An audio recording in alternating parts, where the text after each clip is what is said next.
الحمدللہ رب العالمین والصلاة والسلام علی سید الانبیاء والمرسلین، اما بعد۔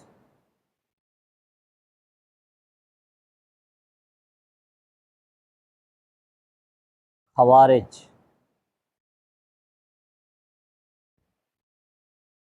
یہ وہ لوگ تھے جب سیدنا معاویہ رضی اللہ تعالی عنہ اور سیدنا علی رضی اللہ تعالی عنہ کے درمیان تحکیم کا مسئلہ ہوا، یعنی ایک ثالث مقرر کر کے اور اس کے فیصلے پر عمل کرنا طے پایا، تو یہ مسلمانوں کی جماعت سے نکل کر الگ ہو گئے اور حرورا کے مقام پہ انہوں نے پڑاؤ ڈالا، وہاں جمع ہوئے۔ تو چونکہ یہ جماعت المسلمین سے الگ ہو گئے، نکل گئے، اس لیے ان کو خارجی یا خوارج کہا جاتا ہے۔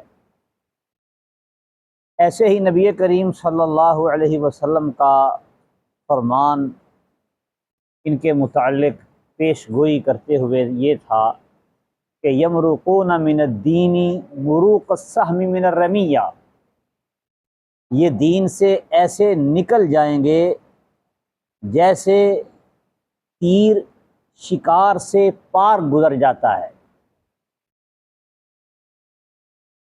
یہ دوسری وجہ ہے کہ امت نے ان کو خوارج کے نام سے یاد کیا ہے اور یہی لقب ان کا مشہور ہوا ہے۔ یہ لوگ اپنے آپ کو باقی مسلمانوں سے بہتر سمجھتے ہیں اور انصاف اور عدل سے عاری ہونے کے باوجود اپنے آپ کو دنیا کا سب سے بڑا منصف سمجھتے ہیں۔ یہ خیال کرتے ہیں کہ شریعت پر جتنا ہم عمل پیرا ہوتے ہیں اتنا کوئی نہیں ہوتا، اپنے آپ کو سب سے بڑا دیندار سمجھتے ہیں۔ نبی کریم صلی اللہ علیہ وسلم کے زمانے میں ہی اس فکر کا آغاز ہو گیا تھا۔ جب رسول اللہ صلی اللہ علیہ وسلم کے پاس سیدنا علی رضی اللہ تعالی عنہ نے یمن سے بیری کے پتوں سے دباغت کیے ہوئے چمڑے کی ایک تھیلی میں سونے کے کچھ ٹکڑے بھیجے، تو آپ نے سونے کے وہ ٹکڑے، جن کی ابھی مٹی بھی صاف نہیں ہوئی تھی، یعنی کہ جیسے کان سے نکلے ویسے کے ویسے تھے، وہ سونا عیینہ بن بدر، اقرع بن حابس، زید الخیل اور علقمہ یا عامر بن طفیل رضی اللہ تعالی عنہ کے درمیان تقسیم کر دیا۔ تو اس مجمع میں اور بھی کچھ لوگ موجود تھے، ان میں سے ایک آدمی کھڑا ہوا اور کہنے لگا کہ ہم ان لوگوں کی نسبت اس کے زیادہ حقدار تھے کہ ہمیں دیا جاتا۔ تو رسول اللہ صلی اللہ علیہ وسلم نے فرمایا، کیا تم مجھے امانت دار نہیں سمجھتے، جبکہ میں اس ذات کا امین ہوں جو آسمانوں میں ہے، اور میرے پاس صبح و شام اس کے پاس سے اللہ کی طرف سے وحی آتی ہے، خبر آتی ہے۔ تو اس وقت ایک آدمی کھڑا ہوا، آنکھیں اس کی دھنسی ہوئی تھیں، رخسار پھولے ہوئے تھے، ابھری ہوئی پیشانی، گھنی داڑھی، اور سر کی اس نے ٹنڈ کروائی ہوئی، سر مونڈا ہوا، اور اپنے تہمد کو اس نے اوپر کیا ہوا، اٹھایا ہوا، کہنے لگا اے اللہ کے رسول اللہ سے ڈرو۔ تو نبی کریم صلی اللہ علیہ وسلم نے فرمایا تیرا ستیہ ناس ہو، اللہ کی زمین پر سب سے زیادہ میں ہی اللہ سے ڈرنے کا اہل اور حقدار نہیں ہوں کیا؟ خیر وہ بندہ چلا گیا اٹھ کے۔ تو خالد بن ولید رضی اللہ تعالیٰ عنہ کہنے لگے اللہ کے رسول صلی اللہ علیہ وسلم مجھے اجازت دیجئے میں اس کی گردن اڑا دوں۔ آپ نے فرمایا نہیں، شاید کہ وہ نماز پڑھتا ہو۔ تو خالد نے عرض کی کتنے ہی ایسے نمازی ہیں جو اپنی زبان سے وہ بات کہتے ہیں جو ان کے دل میں نہیں ہوتی۔ تو نبی کریم صلی اللہ علیہ وسلم نے فرمایا مجھے لوگوں کے دل چیرنے اور پیٹ چاک کرنے کا حکم نہیں دیا گیا۔ جب وہ واپس مڑ کے جا رہا تھا تو نبی کریم صلی اللہ علیہ وسلم نے فرمایا یخرج من ذئذئ ھذا، اس کی بنیاد سے ایسے لوگ نکلیں گے جو یقرؤون القرآن، قرآن پڑھیں گے بڑی خوش الحانی کے ساتھ، لیکن لا یجاوز حناجرہم، وہ ان کے حلقوں سے نیچے نہیں اترے گا۔ یمرقون من الدین مروق السهم من الرمیہ، یہ دین سے ایسے نکلیں گے جیسے تیر شکار میں سے نکل جاتا ہے۔ اور فرمایا لئن انا ادرکتہم لاقتلنہم قتل عاد، اگر میں نے ان کو پا لیا تو میں انہیں ایسے قتل کروں گا جیسے سمود کو یا عاد کو قتل کیا گیا۔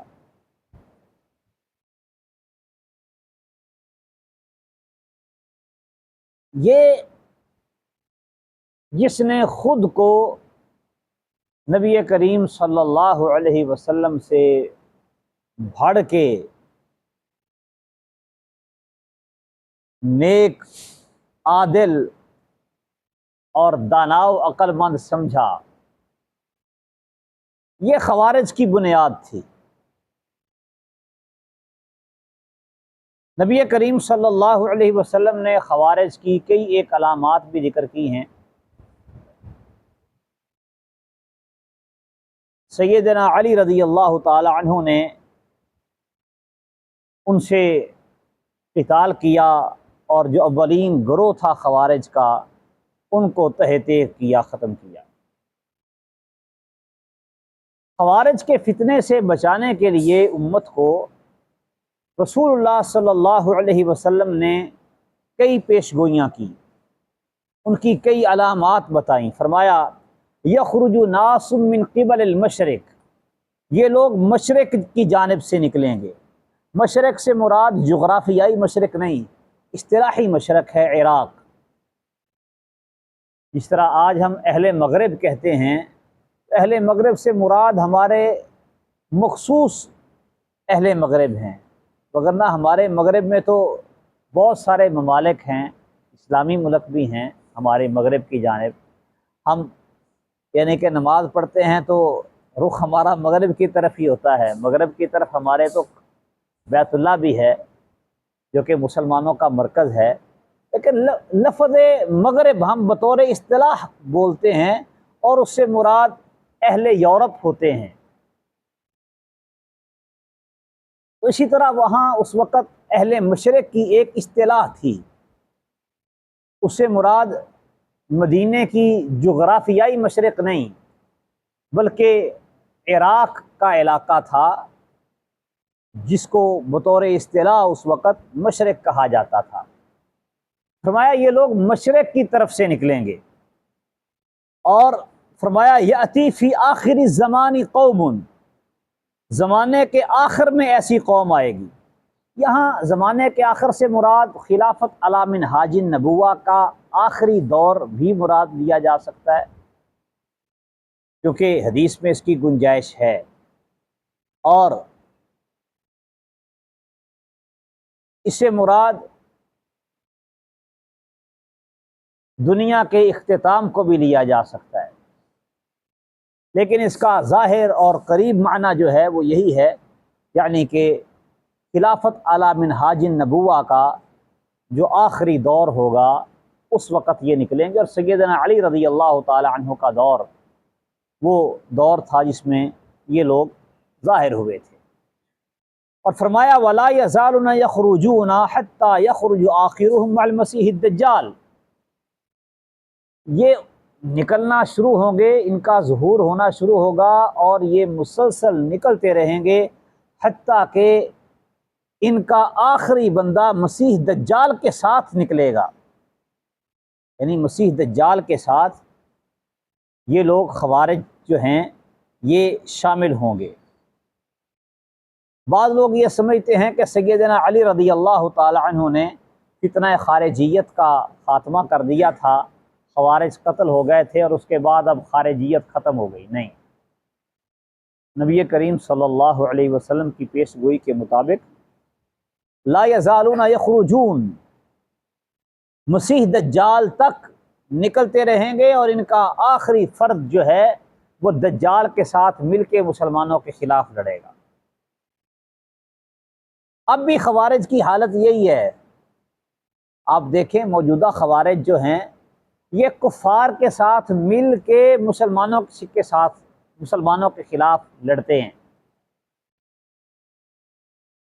ان کی توپوں کا رخ ہمیشہ مسلمانوں کی طرف رہا ہے، کفار کی طرف کبھی نہیں گیا۔ فرمایا یخرجون علی حین فرقۃ من الناس، یہ اس وقت ظاہر ہوں گے جب لوگوں میں اختلاف ہوگا، اختلاف کے وقت نمودار ہوں گے۔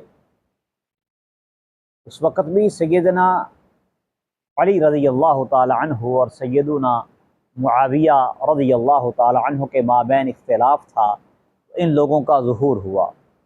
اب بھی ایسے ہی ہے کہ یہ لوگ جب مسلمانوں کے درمیان کچھ اختلافات اور تنازعات کا ظہور ہوتا ہے تو یہ لوگ نکلتے ہیں، یہ سر نکالتے ہیں۔ فرمایا حدثاء الاسنان، یہ کچی عمروں کے ہوں گے، کم سن لڑکے، سفہاء الاحلام، دماغی طور پہ ناپختہ، عقل بھی پوری سوری، عمر بھی تھوڑی۔ دیکھیں یہ فتنہ خوارج میں اگر آپ اب بھی نظر دوڑائیں تو زیادہ تر تعداد نو عمر لوگوں کی ہوتی ہے۔ ان میں جو یہ خودکش حملے کرنے والے اور اس طرح کارروائیاں کرنے والے یہ نو عمر ہوتے ہیں، عموماً 25 سال سے نیچے کی عمر ہوتی ہے۔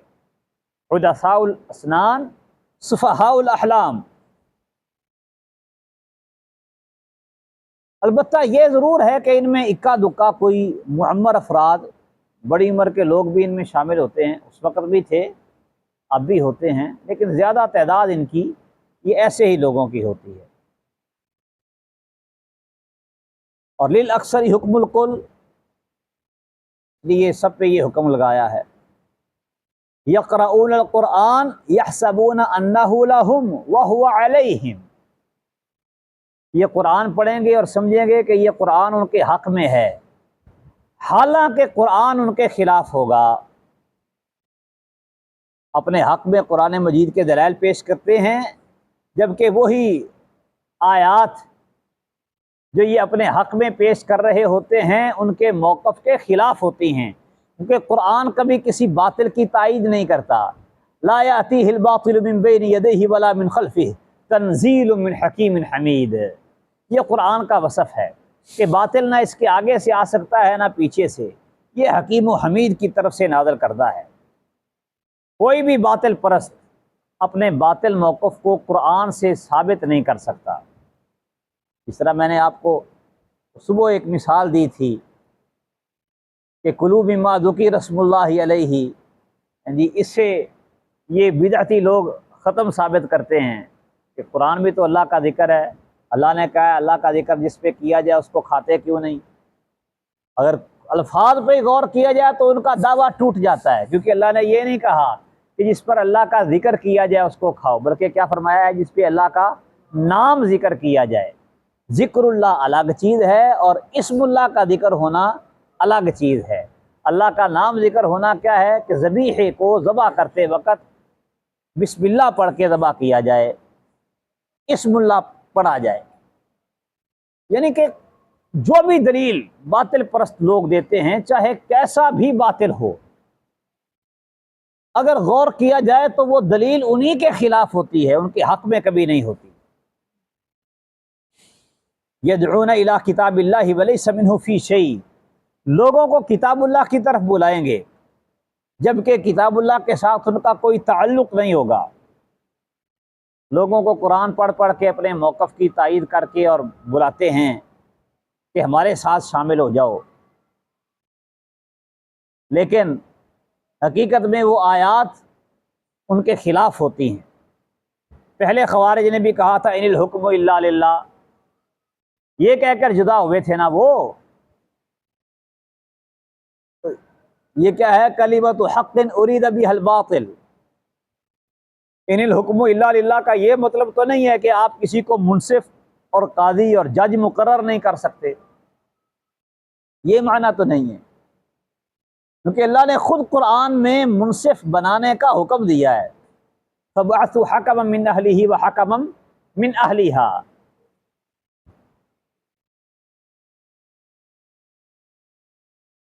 اسی طرح مَن لَّمْ يَحْكُم بِمَا أَنزَلَ اللَّهُ فَأُولَٰئِكَ هُمُ الْكَافِرُونَ، یہ اپنی دلیل کے طور پہ پیش کرتے ہیں، سمجھتے کہ یہ ہمارے حق میں دلیل ہے،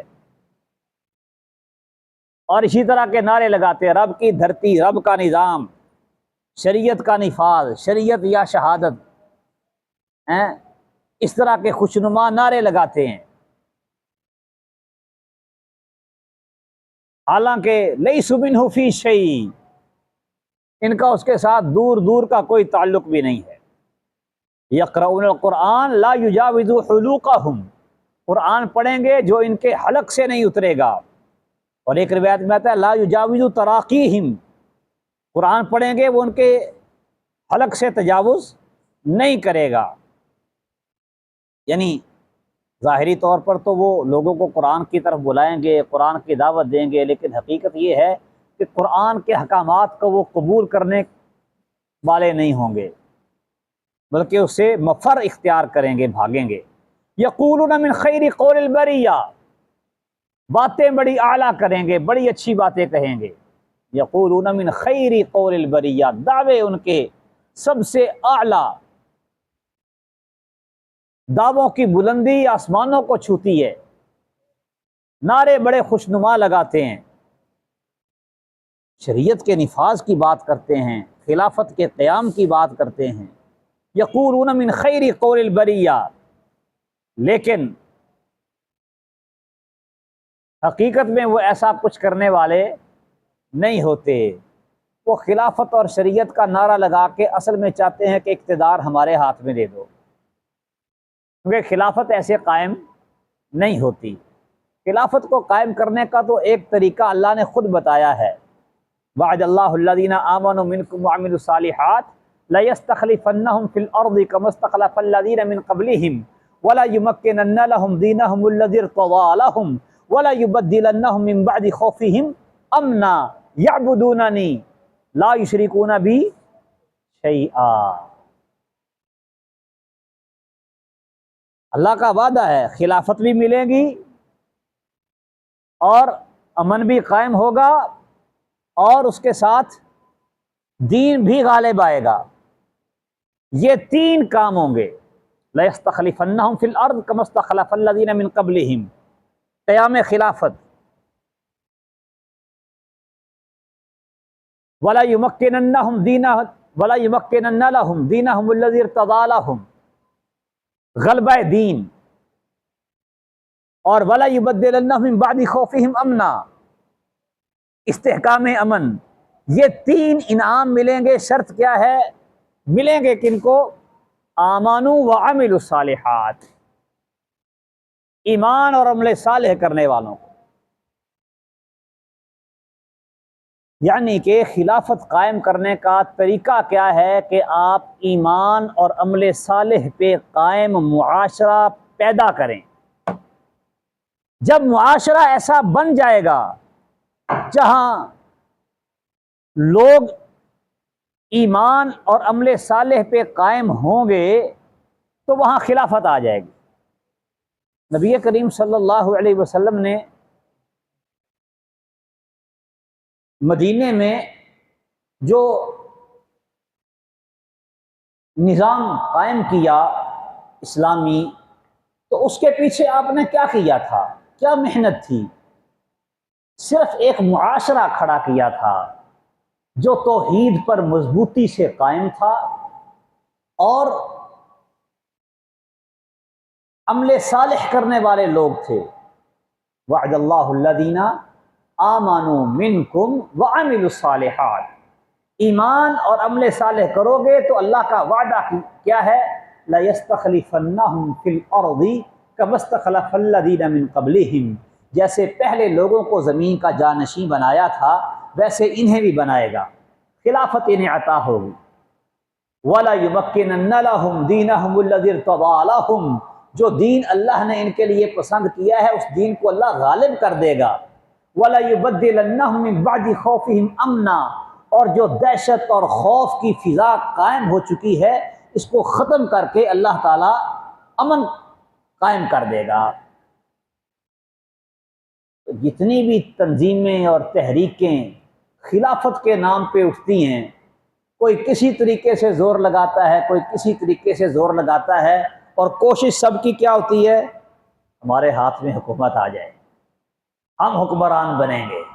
حالانکہ خلافت ایسی نہیں آتی، آپ اس کے لیے ایمان اور عمل صالح پہ قائم معاشرہ پیدا کریں، اور یہ کیسے ہوگا؟ دعوت کے ذریعے، دعوت کے ذریعے لوگوں کی ذہن سازی ہوگی، لوگ مؤمن بنیں گے، نیک اعمال کرنے والے بنیں گے۔ تو جب لوگ ایسے کسی معاشرے میں پیدا ہو جائیں گے اور غلبہ و اکثریت ان لوگوں کی ہو جائے گی، تو پھر ظاہری بات ہے کہ ان لوگوں پہ حکومت کرنے والا بھی انہی میں سے ہی کوئی ہوگا نا، تو اسلام نافذ ہو جائے گا۔ تو یہ لوگ دعوے کرتے ہیں، نعرے لگاتے ہیں اسلام قائم کرنے کے، شریعت نافذ کرنے کے، ہم خلافت کھڑی کریں گے۔ خلافت کے نام پہ اٹھنے والی جتنی بھی تحریکیں ہیں، چاہے عسکری ہوں یا غیر عسکری، سب گمراہ ہیں، ٹوٹل طور پہ گمراہ ہیں سارے، ان کو منہج ہی نہیں پتا۔ خلافت کے قیام کا منہج اللہ نے دیا ہے، آمنوا منکم وعملوا الصالحات یعبدوننی لا یشرکون بی شیئا، توحید پہ قائم ہوں، میری عبادت کریں، شرک نہ کریں، ایمان والے ہوں، عمل صالح کرنے والے ہوں۔ یہ تینوں چیزیں ہیں، اللہ بطور انعام ان کو دے گا، اللہ کا وعدہ ہے، اور انعام چھیننے سے نہیں حاصل ہوتا کہ کوئی بندہ زور لگائے اور انعام لے لے چھین کے۔ انعام میرٹ پہ ملتا ہے، اور پھر اللہ سے کون چھین سکتا ہے؟ اس لیے خلافت اگر قائم کرنی ہے تو اس کا منہج اور طریقہ کار جو اللہ نے بتایا ہے وہ ہے ایمان اور عمل صالح پہ، توحید پہ قائم معاشرہ، اور یہ کھڑا ہوتا ہے دعوت کے نتیجے میں، جیسے نبی کریم صلی اللہ علیہ وسلم نے کیا۔ پھر فرمایا یقولون الحق بألسنتہم لا یجاوز ھذا منہم، وہ اپنی زبانوں سے حق کہیں گے لیکن وہ ان کے یہاں سے نیچے نہیں اترے گا۔ حلق کی طرف اشارہ کیا، یہاں سے نیچے نہیں جائے گا، یعنی زبانی دعوے جو ان کے ہوں گے وہ بہت ٹھیک ہیں کہ دنیا میں خلافت قائم ہونی چاہیے، لیکن اب دیکھیں کہ اللہ تعالیٰ نے کہیں پر بھی مسلمانوں کو یہ نہیں کہا کہ خلافت قائم کرو، نہ ہی نبی کریم صلی اللہ علیہ وسلم نے یہ کہا ہے کہ خلافت قائم کرو، عمل کرنے کا کہا ہے، اور عمل پہ ہی لوگ جب کھڑے ہو جائیں گے تو یہ کام ہو جائے گا۔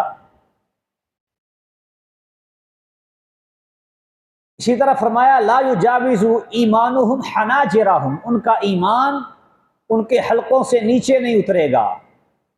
لا یجاوز صلاتہم تراقیہم، ان کی نماز ان کے حلقوں سے نیچے نہیں آئے گی، یعنی بظاہر خشوع خضوع سے نماز پڑھنے والے، یہ ان کی نمازیں محض دکھاوا ہوں گی، کیونکہ نماز میں تو وہ اللہ کے سامنے عاجزی کرنے والے ہیں، لیکن حقیقت میں رب کے حکام کے آگے جھکنے والے نہیں ہیں، بلکہ رب کے حکام سے روگردانی کرنے والے ہیں۔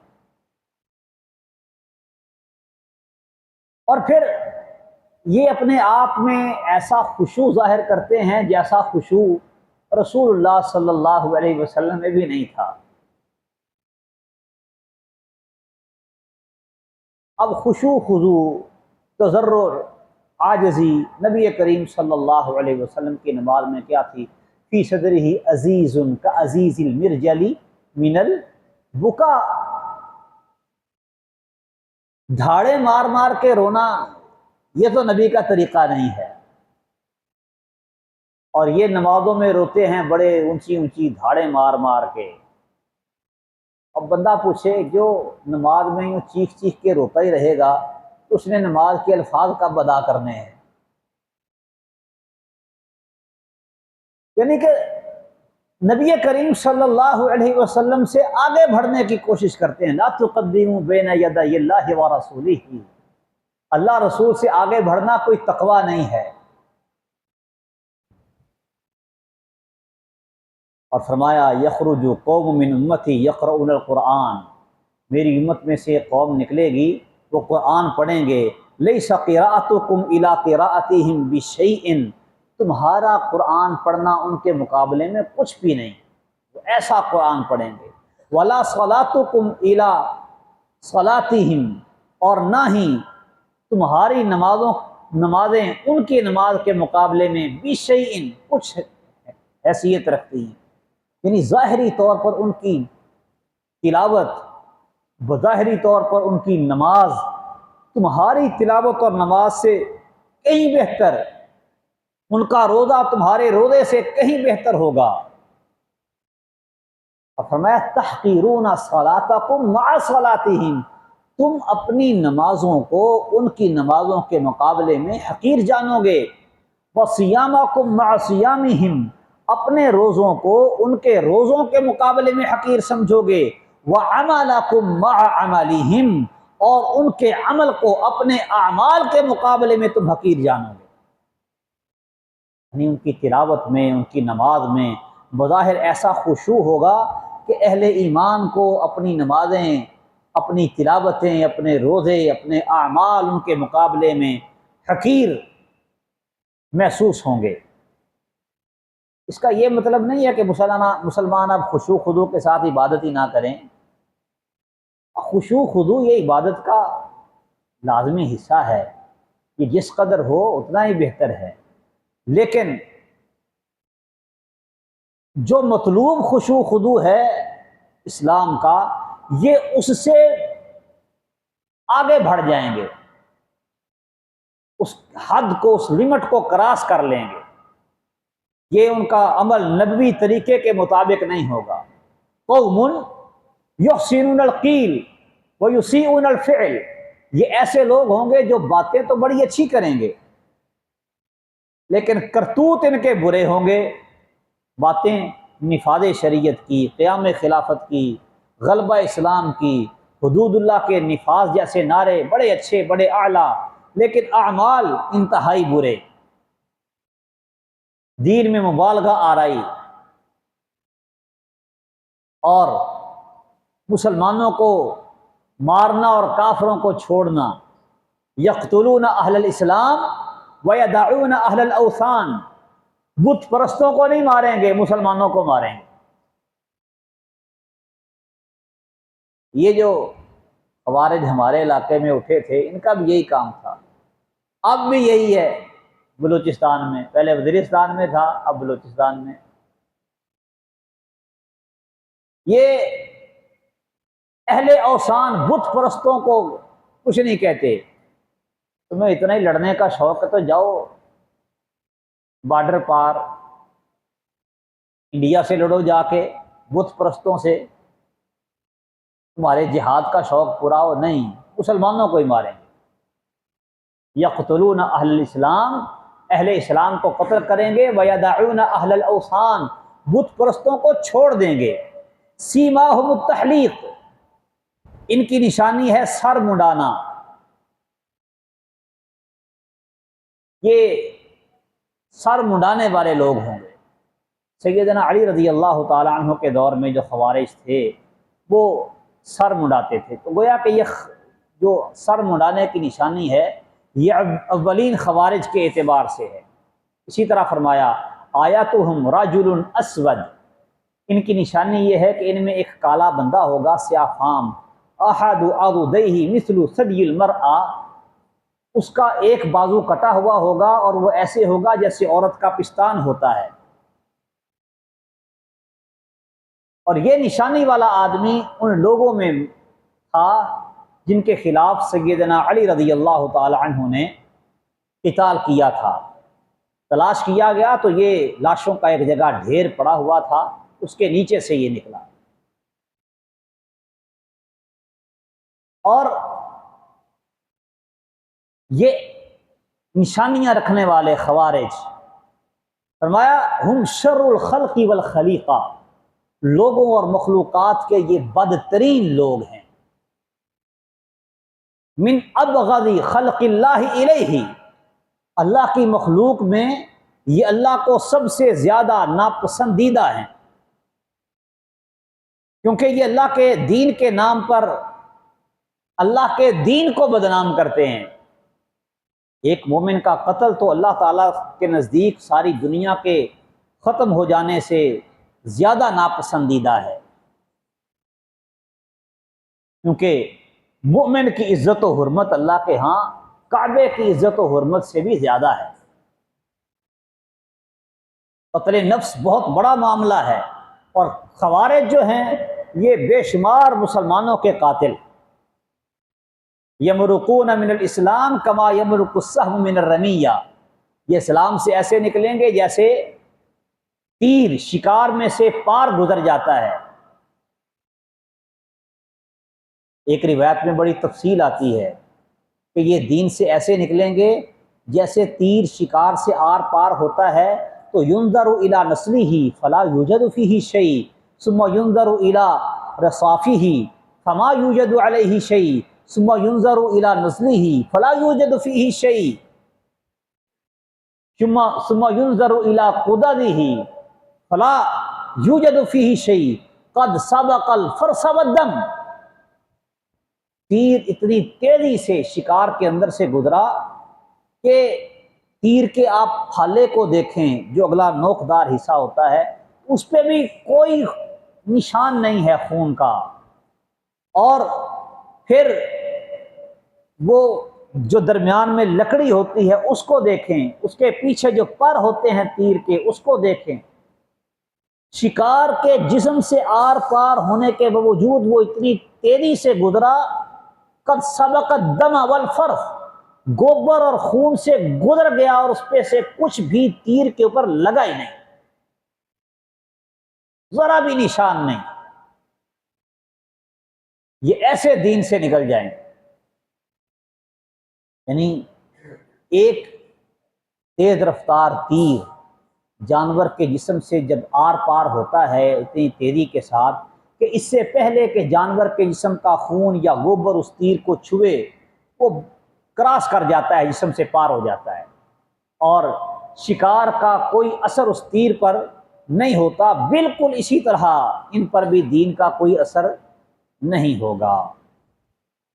فرمایا یہ دین سے نکلیں گے ثم لا یعودون فیہ حتی یعود السہم الی فوقہ، پھر یہ واپس دین میں لوٹیں گے نہیں جب تک دین تیر اپنی ابتدائی جگہ کی طرف نہیں آ جاتا. تو تیر جب کمان سے نکلے تو دوبارہ وہ نہیں آتا، تو یہ بھی دین سے نکلیں گے تو دوبارہ دین میں داخل نہیں ہوں گے.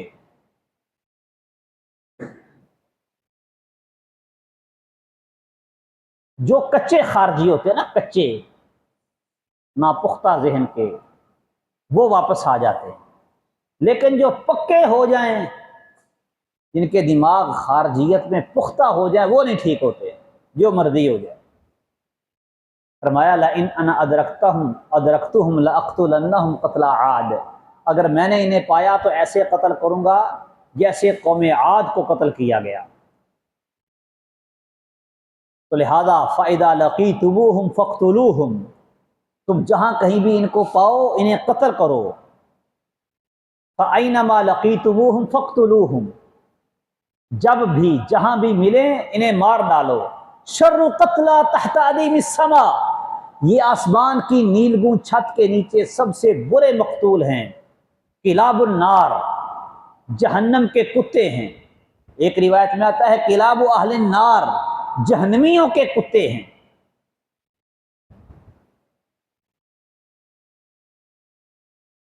یعنی اتنا برا لقب ان کو دیا. اور فرمایا فَإِنَّ فِي قَتْلِهِمْ أَجْرًا لِمَنْ قَتَلَهُمْ عِنْدَ اللَّهِ يَوْمَ الْقِيَامَةِ، جو بندہ ان کو قتل کرے گا اللہ کے ہاں قیامت کے دن اس کے لیے ان کو قتل کرنے کا بہت بڑا اجر ہوگا. طُوبَىٰ لِمَنْ قَتَلَهُمْ وَقَتَلُوهُ، اس کے لیے خوشخبری ہے جو بندہ ان خارجیوں سے لڑتا ہے اور لڑتے ہوئے شہید ہو جاتا ہے. خوارج کے ہاتھوں مرنے والے، قتل ہونے والے، شہید ہونے والے کے لیے اور ان کے خلاف لڑنے والے کے لیے خوشخبری ہے. اور فرمایا خیر قتلى من قتلوه، جس شخص کو یہ خارجی لوگ قتل کریں گے ان کے ہاتھوں سے قتل ہونے والا وہ بہترین مقتول ہے. خیر قتلى، وہ شہداء میں سے بہترین شہید ہے. فرمایا کہ یہ خیر قتلى، یعنی کہ جو لوگ خوارج کے خلاف نبرد آزما ہوتے ہیں، ان کے خلاف برسر پیکار ہوتے ہیں اور ان کے ہاتھوں مارے جاتے ہیں، وہ بہت بڑے اجر کے حامل اور بڑے اعلیٰ قسم کے شہید ہیں. شہداء کے بھی مراتب ہیں. تو یہ خیر قتلى ہیں، خوارج کے ہاتھوں قتل ہونے والے یہ بہترین مقتول ہیں. سیدنا علی رضی اللہ تعالی عنہ فرماتے ہیں کہ لو يعلم الجيش الذي يصيبونهم ما قضي لهم على لسان نبيهم لاتكلوا على ذلك لاتكلوا عن العمل، اگر ان پر حملہ آور لشکر کو علم ہو جائے کہ ان کے لیے ان کے نبی کی زبانی کس انعام کا فیصلہ کیا گیا ہے تو وہ باقی اعمال کو چھوڑ کے اسی پہ تکیہ کر کے بیٹھ جائیں کہ ہم نے خوارج کے خلاف قتال کر لیا ہے، ہماری نجات کے لیے یہی کافی ہے اور باقی عمل کرنا ہی چھوڑ دیں. اتنا بڑا اجر نبی کریم صلی اللہ علیہ وسلم نے خوارج کے خلاف لڑنے والوں کے لیے بیان فرمایا ہے. تو یہ خوارج کے حالات، ان کی نشانیاں اور ان کا حکم تھا. اور سیدنا علی بن ابی طالب رضی اللہ تعالی عنہ نے جب ابتدائی دور میں خوارج کا ظہور ہوا، اولین خوارج کا ابتدائی دور، اس کے بعد سے لے کے اب تک تو مسلسل نکلتے چلے آ رہے ہیں اور دجال تک یہ ان کی آمد کا ظہور کا سلسلہ جاری و ساری رہے گا. اس وقت سیدنا عبداللہ بن عباس رضی اللہ تعالی عنہ نے خوارج کو سمجھانے کی کوشش کی اور ان سے مناظرہ مناقشہ کیا، اور انہوں نے سیدنا علی رضی اللہ تعالی عنہ سے اجازت طلب کی کہ ہم ان کو پہلے کچھ تبلیغ کر کے دیکھ لیں، شاید مان جائیں. اتمام حجت یہی ہوتا ہے نا کہ ان کو پہلے سمجھایا جائے. تو یہ سمجھانے کے لیے گئے تو انہوں نے پہلے تو ان کے خوشنما لباس پر اعتراض کر دیا کہ اتنا اعلیٰ لباس کیوں پہنا ہے. تو انہوں نے کہا قل من حرم زینت اللہ التی اخرج لعبادہ والطیبات من الرزق، یہ تو اللہ نے مومنوں کے لیے ہی نکالی ہے نا. قل ہی للذین آمنوا فی الحیات الدنیا خالصۃ یوم القیامہ، یہ دنیا کی زینت جو ہے یہ اصل میں اہل ایمان ہی کے لیے ہے، اس کو حرام کس نے کیا ہے. اور پھر انہوں نے اپنا مقدمہ پیش کیا کہ ہم الگ اس لیے ہوئے ہیں کہ انہوں نے ایک اللہ کو چھوڑ کے انسانوں کو اپنا حاکم بنا لیا، تو انہوں نے ان کے اس اعتراض کا جواب بھی دیا، وہی آیت پڑھی کہ زوجین کے مابین اختلاف ہو جائے تو اللہ تعالیٰ نے حکم مقرر کرنے کا حکم دیا ہے۔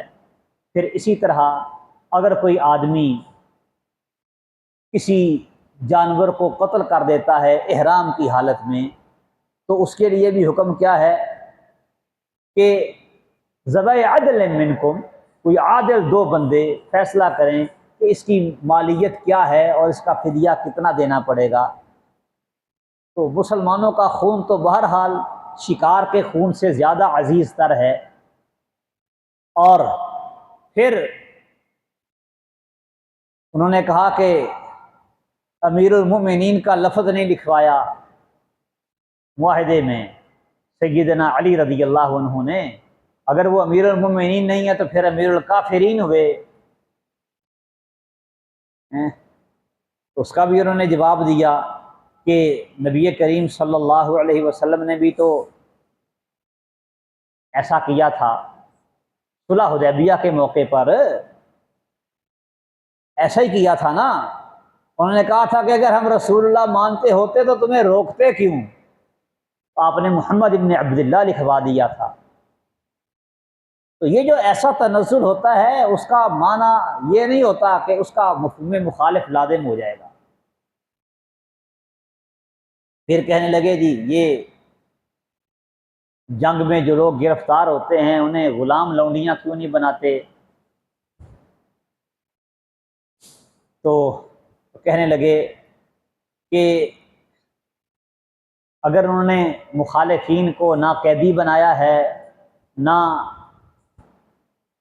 ان کا مال لوٹا ہے، تو بتاؤ کہ تم اپنی والدہ ام المؤمنین سیدہ عائشہ صدیقہ رضی اللہ تعالی عنہا کو قیدی بنانا پسند کرتے ہو؟ اگر تم کہتے ہو کہ ہاں تو تم کافر ہو، اور اگر تم یہ کہتے ہو کہ وہ مومنوں کی ماں ہی نہیں ہے تو بھی تم کافر ہو، کیونکہ اللہ نے کہا ہے النبی اولیٰ بالمؤمنین من انفسہم وازواجہ امہاتہم، دونوں صورتوں میں تم کافر ٹھہرتے ہو۔ تو بہرحال ان کے جو اعتراضات اور اشکالات جو انہوں نے پیش کیے، سیدنا عبداللہ بن عباس رضی اللہ تعالی عنہ نے ان کے ہر اعتراض کا جواب ان کو قرآن کی آیت پڑھ کے دیا، دلیل کے ساتھ ان کو جواب دیا، اور نتیجہ یہ نکلا کہ چند ہزار لوگوں کے سوا باقی تمام تر لوگ جو تھے وہ ان سے جدا ہو گئے اور مسلمانوں کے لشکر میں جماعت المسلمین میں شامل ہو گئے۔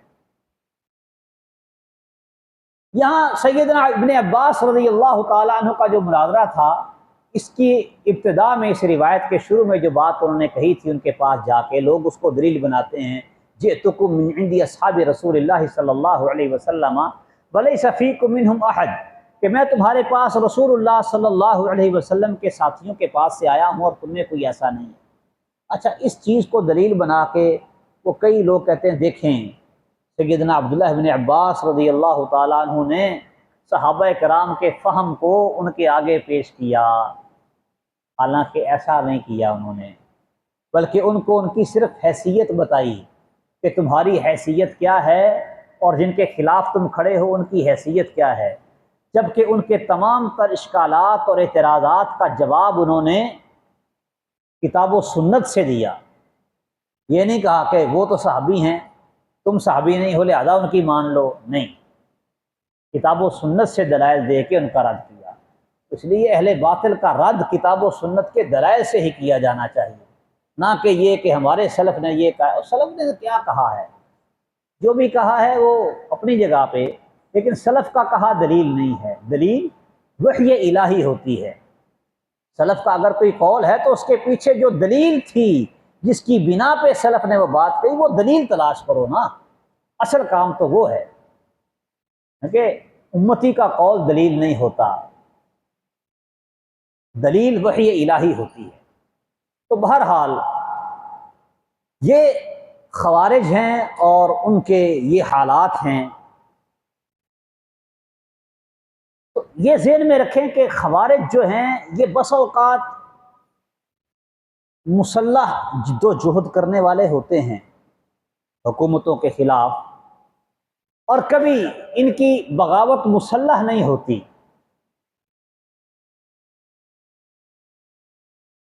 جو مسلح بغاوت نہیں کرتے ان کو کہتے ہیں قعدیہ، قعدیہ، کہ یہ بیٹھے رہنے والے ہیں، میدانوں میں اترنے والے نہیں۔ لیکن یہ ہمیشہ مسلمان حکام کے خلاف کھڑے ہوتے ہیں، اور جب بھی کوئی عسکری قوت مسلمان حاکم کے خلاف اٹھتی ہے تو یہ اپنا وزن اسی کے پلڑے میں ڈالتے ہیں۔ ماضی قریب کی مثال دیکھ لیں کہ جس وقت ٹی ٹی پی نے سر اٹھایا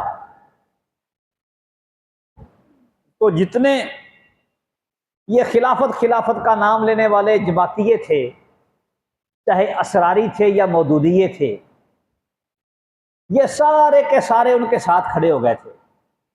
اگرچہ خود عسکری کارروائیاں نہیں کرتے تھے لیکن یہ ان کے سہولت کار بنے۔ یہ لوگ ہیں خوارج قعدیہ، جو خود تو مسلح طور پہ حکام کے خلاف بغاوت نہیں کرتے، لیکن یہ بغاوت کے اقدام کرتے ہیں، بغاوت کی راہیں ہموار کرتے ہیں، بغاوت کے لیے لوگوں کی ذہن سازیاں کرتے ہیں، مسلمان حکام سے لوگوں کو متنفر کرتے ہیں۔ ظاہری بات ہے جب حاکم سے بندہ متنفر ہو جاتا ہے، اپنے محافظوں سے متنفر ہو جاتا ہے، اپنی عدلیہ سے، اپنی مقننہ سے، اپنی افواج سے، اپنے حکام سے، تو پھر جب بھی کوئی ان کے خلاف اٹھے گا تو یہ اس کے ساتھ کھڑا ہو جائے گا۔ یہ گویا کہ خوارج قعدیہ جو ہیں یہ مسلح بغاوت کرنے والوں سے زیادہ خطرناک ہوتے ہیں۔ تو دونوں طرح کے خوارج سے بچنا چاہیے۔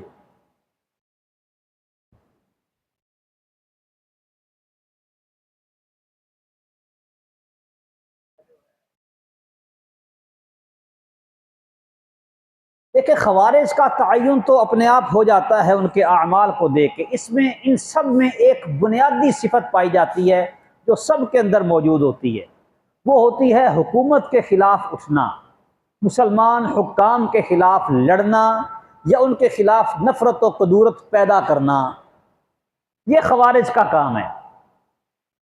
اس کے ساتھ ساتھ وہ جو دیگر نشانیاں اور علامات جو بھی آپ نے سنی ہیں، احادیث میں بتائی گئی ہیں، یہ بھی ان میں پائی جاتی ہیں، کبھی ساری کبھی تھوڑی۔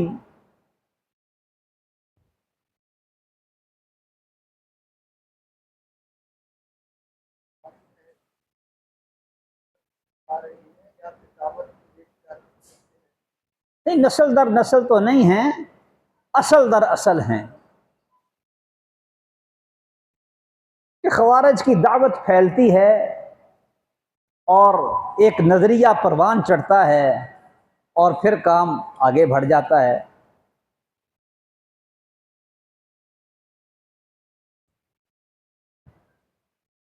پاکستان میں نے آپ کو بتا تو دیا ہے، ابھی بھی آپ کو نظر نہیں آئے،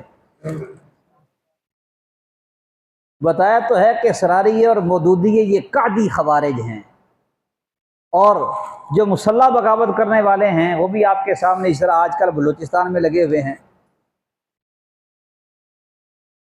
پہلے وزیرستان میں تھے، شمالی میں، جنوبی میں، پی ٹی پی والے، تحریک طالبان پاکستان کے نام پہ، آج کل وہ کیا ہے، بلوچ لبریشن آرمی کے کیا اس طرح کا نام ہے، تو یہ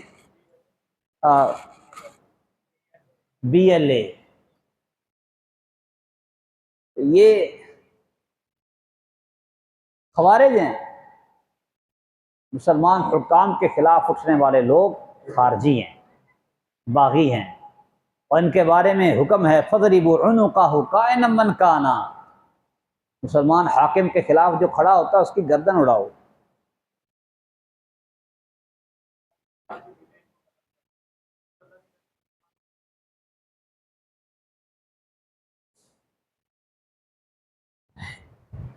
اس لیے نہیں قتل کیا کہ اس کا معاملہ واضح نہیں تھا، کیونکہ آپ نے کہا لعلہ یصلی، یہ بہت بڑا مسئلہ ہوتا ہے کہ جب تک کوئی چیز واضح نہ ہو جائے اتنی دیر تک اس پہ پختہ حکم نہیں لگتا اور اس کے ساتھ ویسا سلوک نہیں کیا جاتا۔ بہت سی چیزیں ایسی ہیں نبی کریم صلی اللہ علیہ وسلم کے دور میں بھی جو آہستہ آہستہ واضح ہوئی۔ اس طرح کہ آپ موٹی مثال لے لیں جو آسانی سے سمجھ آ جائے گی، دجال کا مسئلہ۔ دجال کی کچھ ایک علامات معلوم ہوئیں، ابن سیاد کو دجال سمجھا جاتا رہا، لیکن بعد میں آہستہ آہستہ جب مزید نشانیاں معلوم ہوئیں دجال کی تو واضح ہو گیا کہ ابن سیاد دجال نہیں ہے۔ اور پھر وہ تمیم داری والی جو روایت ہے اس کے بعد پھر اور معاملہ پختہ ہو گیا، یعنی کہ آہستہ آہستہ کچھ چیزیں واضح ہوتی ہیں وقت کے ساتھ ساتھ۔ تو اس وقت بھی اس بندے کے بارے میں کوئی ایسا واضح نہیں تھا، لیکن شک گزرا۔ البتہ یہ آپ کو یقین ہو گیا کہ اسی کی اصل سے ایسے لوگ نکلیں گے جو آگے چل کے ایسے کریں گے۔ اس لیے کہا لئن انا ادرکتہم لاقتلنہم قتل عاد، اور اگر اس وقت یقین ہوتا اور وہ واقعتاً پورا خارجی ہوتا، پختہ خارجی ہوتا، تو پھر تو آپ نے اس کو پا لیا تھا نا۔ تو لئن انا ادرکتہم کے الفاظ بتا رہے ہیں کہ آپ نے ان کو نہیں پایا، بس ان کی یوں سمجھیں کہ ایک رمق وہ ظاہر ہوئی اس بندے میں۔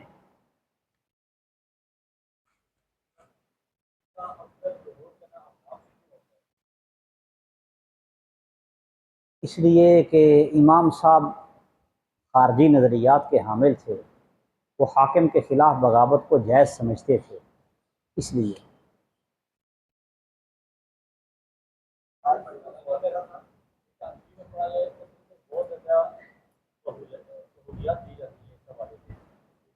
ہاں، لیکن یہ بھی ہے کبھی اس انتہا پہ کبھی اس انتہا پہ۔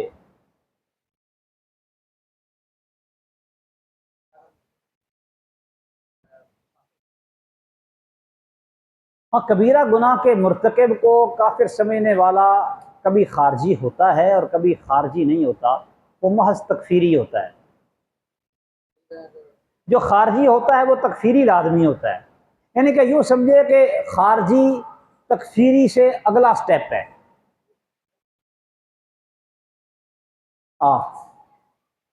ہر خارجی تکفیری ہوتا ہے لیکن ہر تکفیری خارجی نہیں ہوتا۔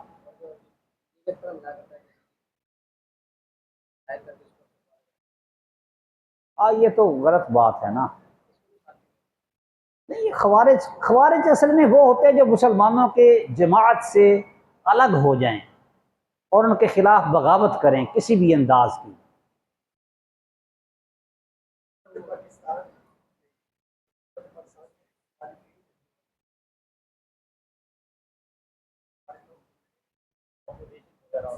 دیکھیں، یہاں ہمارے پاس نظام ہے جمہوری، ٹھیک ہے، جمہوری نظام میں حزب اختلاف جمہوریت کا حسن ہے، بلکہ یوں کہیں کہ اگر حزب اختلاف ختم ہو جائے تو جمہوریت ختم ہو جائے گی۔ جمہوریت قائم ہی حزب اختلاف کے سر پہ ہے۔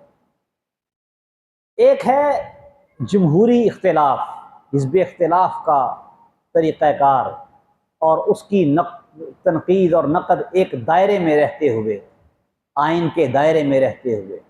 اس کو آپ یعنی کہ خارجیت نہیں کہہ سکتے، یہ ایک آئینی حق ہے، بلکہ یوں سمجھیں، سادہ لفظوں میں اگر سمجھنا چاہیں تو یوں کہہ سکتے ہیں کہ آپ کے حاکم نے خود ایک بندہ مقرر کیا ہے، جتنی تنخواہ حکومت سے خود لیتا ہے قائد حزب اقتدار یعنی وزیر اعظم جتنی تنخواہ خود لیتا ہے اتنی تنخواہ ہی قائد حزب اختلاف کو دیتا ہے، برابر کی۔ اس لیے تاکہ وہ تعمیری تنقید کرے، گویا کہ حاکم خود تنقید طلب کرتا ہے اور اس کا طریقہ کار متعین کرتا ہے کہ ایسے تم کر سکتے ہو، آئین اور قانون میں رہتے ہوئے آپ حکومت کے خلاف یہ بیانات اس طریقے سے اس ذریعے سے آپ دے سکتے ہیں، اور آپ کو جو غلطیاں نظر آتی ہیں آپ پوائنٹ آؤٹ کر کے وہ بتا سکتے ہیں، ہمارا یہ ضابطہ اور طریقہ کار ہے۔ حاکم خود طلب کر رہا ہے نا یہ چیز، اس میں تو کوئی حرج نہیں ہے۔ اگرچہ یہ ضرور ہے کہ یہ جو طریقہ کار جمہوریت میں تنقید کا وضع کیا گیا ہے، تنقید برائے اصلاح کا، یہ بھی محل نظر ہے، یہ بھی کوئی درست طریقہ نہیں ہے شرعی طور پر، کیونکہ اس سے بھی وہ یوں سمجھیں کہ اس سے خارجیت کی طرف قدم اٹھنا شروع ہو جاتے ہیں، یہ پیش خیمہ بنتی ہے یہ حزب اختلاف۔ لیکن بہرحال ایک حد تک ہو تو ہم اس کو خارجیت نہیں کہیں گے، ہاں جب یہ اس سے بڑھ جائے اور بغاوت کی حد تک پہنچ جائے بات تو پھر وہ ظاہری بات ہے وہ خارجیت ہو جاتی ہے، حکومت کے خلاف لڑنا لوگ شروع کر دیں اور توڑ پھوڑ شروع کر دیں اور بغاوتیں شروع کر دیں، تو یہ تو ظاہری بات ہے مسلمانوں کی املاک کو، ان کی حکومتوں کو نقصان پہنچانا، ان کو گرانے کی کوشش کرنا۔ ایک ہے گرانے کی کوشش آئینی، اس طرح صدر اسمبلیاں توڑ دیتا ہے، آئینی طریقہ کار ہے، یا تحریک عدم اعتماد اس طرح خان صاحب کے خلاف پیش ہوئی، ایک آئینی طریقہ کار ہے۔ یہ تو آپ کے ایک آئین اور قانون کے مطابق ہے نا، کیونکہ یہ نظام جمہوری ہے۔ البتہ یہی چیزیں اگر ملوکیت والا نظام ہو تو پھر یہ ناجائز ہوں گی، لیکن جمہوریت میں اس کی گنجائش ہے نظام کی وجہ سے، اگرچہ یہ نظام درست نہیں ہے۔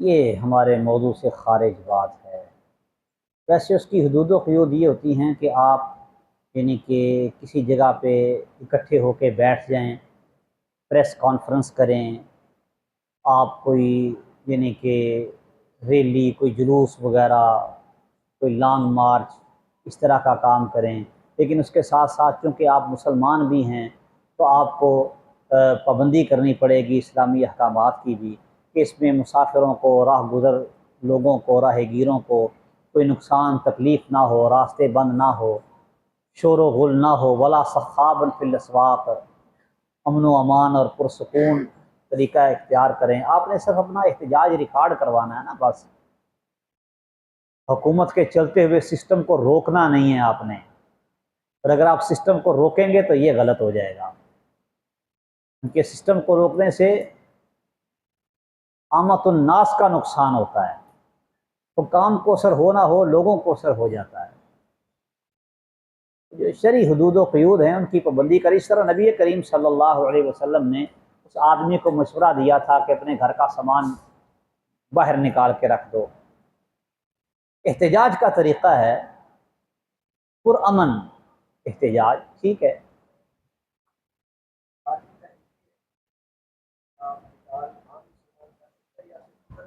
قتال جب بھی ہوگا حاکم وقت کے ساتھ مل کے ہوگا، انفرادی طور پر کبھی نہیں ہوگا، الا کہ حاکم اعلان کر دے اس طرح کے لوگ جہاں ملے مار دو، کبھی کبھی عام اعلان ہو جاتا ہے، یعنی کہ ہوگا حاکم کی معیت میں ہی، حاکم کے بغیر جہاد و قتال نہیں ہوتا۔ یا تو آپ اپنی ایک الگ حکومت بنا لیں، اس طرح وہ ابو بصیر رضی اللہ تعالی عنہ مکے سے آئے مدینے والوں نے معاہدے کے تحت واپس بھیج دیا، تو وہ اب مدینے سے بھی نکل گئے، مکے سے بھی نکل گئے اور ساحل پہ آ کے بیٹھ گئے اور کارروائیاں شروع کر دی انہوں نے۔ آخر زندہ رہنا تھا، خوراک کھانی تھی، قافلے لوٹتے، اور جو بھی مسلمان ہوتا ان کے ساتھ آ کے مل جاتا، وہاں ایک گروہ جمع ہو گیا۔ اگر آپ کسی مسلمان حاکم کے تحت ہیں تو پھر اس کے تحت ہی جہاد و قتال ہوگا، اور اگر آپ حکومت